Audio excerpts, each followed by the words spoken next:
بسم اللہ الرحمن الرحیم۔ السلام علیکم ناظرین کرام، سیکنڈ ایئر یعنی کہ انٹرمیڈیٹ کا رزلٹ ابھی اناؤنس ہوا ہے اور بچے بچیاں وہ پاس ہوئے ہیں جناب، انٹر پاس کر گئے ہیں۔ ان بچوں کو سب سے پہلے مبارکباد۔ انٹرمیڈیٹ کے بعد بڑی امپورٹنٹ ایک سٹیج آتی ہے اسٹوڈنٹ لائف میں۔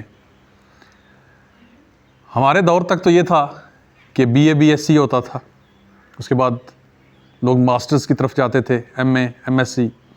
لیکن گزشتہ چند سالوں سے جو چینج آئی وہ دنیا کی دیکھا دیکھی کہہ لیں کہ جی بی ایس پروگرام وہ انٹروڈیوس کرایا گیا یونیورسٹیز میں۔ پھر یونیورسٹیز سے وہ چیز کالجز میں آ گئی، ایفیلیٹڈ کالجز میں آئی، اور اس کے نقصانات اور فائدے اس پہ ذرا بات کرتے ہیں۔ اب کچھ چیزیں تو بالکل ہمارے بس میں ہی نہیں ہیں، حکومتی لیول کی ہیں، ریاستی لیول کی ہیں۔ صرف عرض کرنا یہ ہے کہ ہم لوگوں نے ڈسپلنز کے مختلف نام دے دیے، تعلیم یعنی کہ رنگ برنگی ہو گئی، لیکن اس کی کوالٹی وہ سب کے سامنے ہے۔ جگہ جگہ یونیورسٹیز کھلیں، جگہ جگہ کالجز کھلے، اور پرائیویٹ کالجز اسپیشلی، معذرت کے ساتھ لفظ ان کے لیے ڈربا ہی استعمال ہوتا ہے کہ چھوٹے چھوٹے ڈربوں کے اندر تعلیمی ادارے کھل گئے۔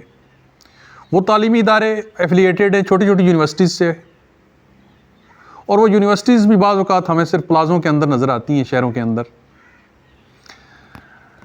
اور سب سے بڑی مشکل یہ بنی کہ پہلے کیا تھا جی کہ بچہ ایک ایک سٹیپ کر کے اپنی تعلیم پوری کر رہا ہے، یعنی بی اے بہت بڑی تعلیم تھی، B A B S C, اس کے معیار کو بہتر کرنے کی بجائے، وہاں میرٹ کو قائم کرنے کی بجائے 4 سالہ بی ایس پروگرام آ گیا۔ اب سفید پوش والدین، ان کے بچے، ان کے لیے یہ تعلیم کتنی مشکل ہوگی کہ انٹرمیڈیٹ کے بعد 4 سال پڑھنا ہے، پہلے 2 سال، پھر جسے توفیق ہوتی تھی وہ مزید 2 سال پڑھتا تھا، یعنی گریجویشن 2 سال کی اور اس کے بعد 2 سال کا ماسٹرز۔ لیکن اب کیا ہے کہ آپ 2 سال کے بعد آپ کو صرف اور صرف ایسوسیٹ ڈپلومہ ملتا ہے، آپ کو ڈگری نہیں ملتی۔ اور جو بی ایس کر کے لوگ نکل رہے ہیں ان کا معیار بھی سب کے سامنے ہے۔ جو معیاری تعلیمی ادارے ہیں وہ تو چلیں معیاری ہیں، باقی جیسے میں نے کہا جو ڈربے ایفیلیٹڈ ہیں وہاں کون سی تعلیم، وہاں کیا ہو رہا ہے۔ خیر، یہ وہی میں نے کہا عرض کی کہ یہ چیزیں ہیں حکومتی اور ریاستی لیول کی پالیسی سازوں نے جو تھوپ دیا۔ ہاں، ہم اپنی آواز بلند کر سکتے ہیں، ان تک پہنچا سکتے ہیں، لیکن ابھی جو بچے جنہوں نے انٹرمیڈیٹ پاس کیا ہے انہیں چند نصیحتیں ہیں کہ وہ کوشش یہ کریں کہ پروفیشنل ڈگریز کی طرف جائیں، چاہے وہ سافٹ ویئر انجینئرنگ ہے، مکینیکل انجینئرنگ ہے، انجینئرنگ کی دیگر جو فیلڈز ہیں وہ ہیں ان کے سامنے، یا پھر میڈیکل اور میڈیسن سے متعلق مختلف ڈگریز وہ ہمارے سامنے ہیں۔ اب صرف یہ تو نہیں ہے کہ بچے صرف ایم بی بی ایس کریں گے، اور ایم بی بی ایس اگر نہیں کر پائیں گے تو پھر ان کے لیے کوئی چوائس نہیں ہے، ان کے لیے بہت ساری چوائسیز ہیں، ان کے پاس بہت ساری آپشنس ہیں۔ اس سے پہلے جیسا کہ میں نے عرض کیا ہمارے دور میں تو یہی ہوتا تھا کہ جناب F S C premedical کرنے والے ان کے پاس صرف یہ آپشن ہوتی تھی کہ یا تو وہ میڈیکل کالج میں چلے جائیں، اگر نہیں اس میرٹ پہ آتے تو پھر جناب بی ایس سی کریں، بی ایس سی کے بعد ایم ایس سی کریں۔ لیکن ابھی جو ان کے لیے کینوس ہے، ان کے لیے اپرچونٹیز ہیں وہ بہت زیادہ ہیں۔ اس میں فارمیسی ہے، نرسنگ ہے، فزیو تھراپی ہے، لیبز والی سائیڈ ہے، نرسنگ، یہ بہت کچھ ان کے لیے ہے۔ ڈگری پروفیشنل کریں، کیونکہ رسمی تعلیم اس سے پہلے بھی اتنی کوئی فائدہ مند نہیں تھی. آج سے آپ یہ کہہ لیں 20 سال پہلے 30 سال پہلے تک بھی یہ سلسلہ چینج ہو چکا تھا.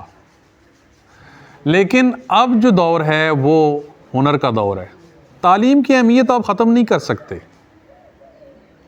آپ ہنر سیکھیں گے، ہنر سیکھیں، لیکن اس کے ساتھ ساتھ آپ کی سمجھ بوجھ وہ تعلیم ہی پوری کرتی ہے. آپ کے پاس پروفیشنل ڈگری ہونی چاہیے، پروفیشنل ڈگری حاصل کریں. اور ہاں، جو جو رسمی تعلیم تھی، جیسے ہم کیا کرتے تھے جناب بی اے ایم اے، اب اس کی جگہ بی ایس آ گیا. بی ایس انگلش ہے، بی ایس اردو ہے، بی ایس مینجمنٹ سائنسز کہہ لیں. مینجمنٹ تو خیر پروفیشنل ڈگری ہوگی. باقی وہ صرف وہی بچے کریں جنہوں نے ارادہ کیا ہوا ہے کہ وہ سی ایس ایس کریں گے، وہ مقابلے کے امتحانات، کمیشن کے امتحانات وہ پاس کریں گے، اس سائٹ پہ جائیں گے وہ ضرور کریں. یا پھر انٹرمیڈیٹ کے بعد ہی اب شروع ہو رہی ہے لا کی ڈگری، جو لا کی طرف جانا چاہتے ہیں وہ بھی خیر پروفیشنل ڈگری ہے، اس سائٹ پہ چلے جائیں. اپنی سمت وہ متعین کریں، اپنی ڈائریکشن وہ متعین کریں. اور پھر یاد رکھیے، آپ جو بھی ایک فیلڈ چن لیتے ہیں اس کے بعد پھر سوچنا نہیں ہے اس بات پہ کہ میں نے کیا چنا ہے. پھر آپ نے محنت کرنی ہے. آپ کنسنٹریٹ کریں گے، محنت کریں گے. محنت اللہ تعالیٰ انسان کی ضائع نہیں کرتا. اللہ تعالیٰ آپ کو کامیاب کرے گا. اور میری یہی دعا ہے کہ اللہ تعالیٰ آپ کو دنیا آخرت کی کامیابیاں عطا فرمائے. جزاکم اللہ خیر.